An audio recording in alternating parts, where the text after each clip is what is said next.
প্রথম n সংখ্যক স্বাভাবিক সংখ্যার ঘনের সমষ্টি। তাহলে আমরা জানি n সংখ্যক স্বাভাবিক সংখ্যার স্বাভাবিক সংখ্যার ঘনের সমষ্টি। স্বাভাবিক সংখ্যার ঘনের সমষ্টি সূত্রটা কি? সংখ্যার ঘনের সমষ্টি। কি সূত্র শিখলাম?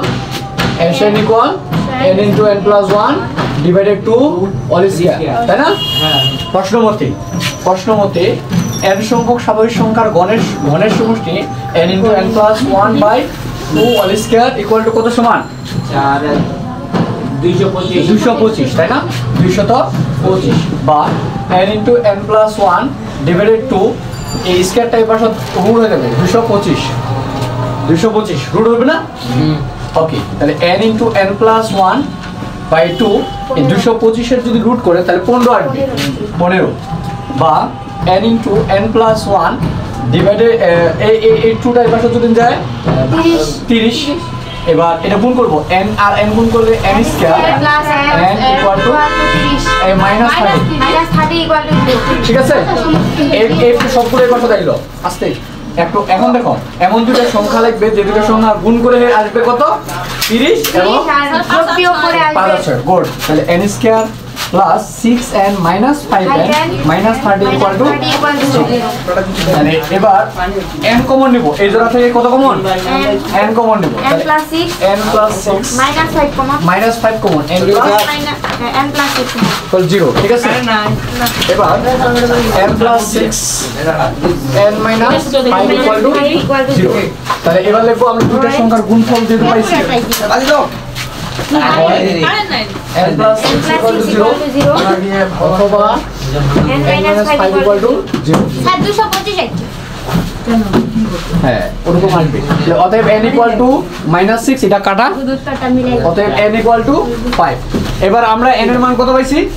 5 পাইছি। এবার বলছি কি যত হবে n এর মান ওই মানটা দেখে বলছে যে স্বাভাবিক সংখ্যার বর্গের সমষ্টি কত। তাহলে লিখবো কি n সংখ্যক স্বাভাবিক সংখ্যার বর্গের সমষ্টি n সংখ্যক স্বাভাবিক সংখ্যার বর্গের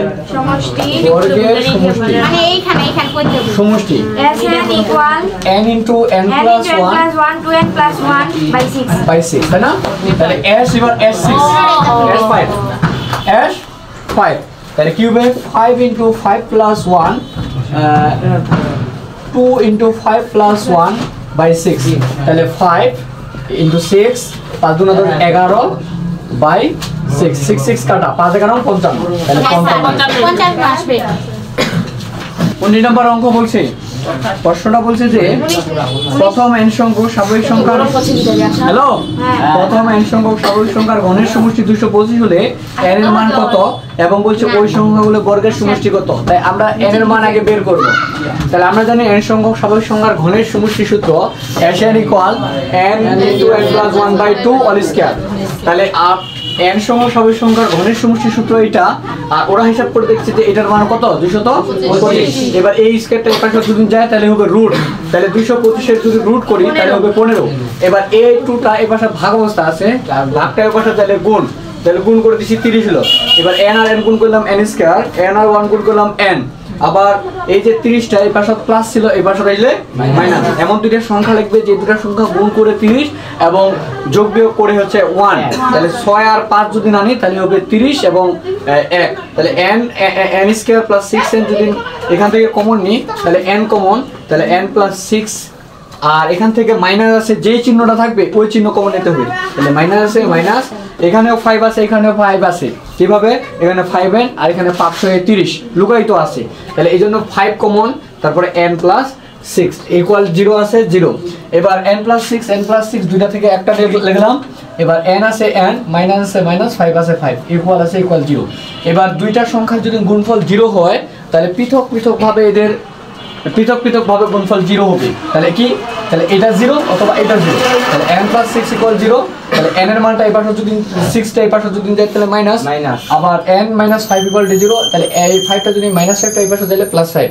এবার কথা হচ্ছে যে n এর মান, n বলতে পদ সংখ্যা কোনো ঋণাত্মক হয় না, তাই এটা কাটে দিলাম।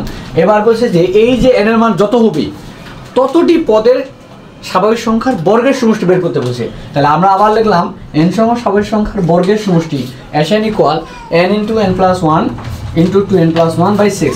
তাহলে এই n এর মান হচ্ছে 5, তাহলে 5 plus into 5 plus 1 into 2 into n এর মান 5 প্লাস আছে প্লাস 1 আছে 1। তাহলে এটা যদি ক্যালকুলেশন করি 5 আছে 5, 5 আর 6 6, তারপর হচ্ছে 5 গুণ 10 আর 11, তাহলে 11, 6 6 কাটা 5 11 55।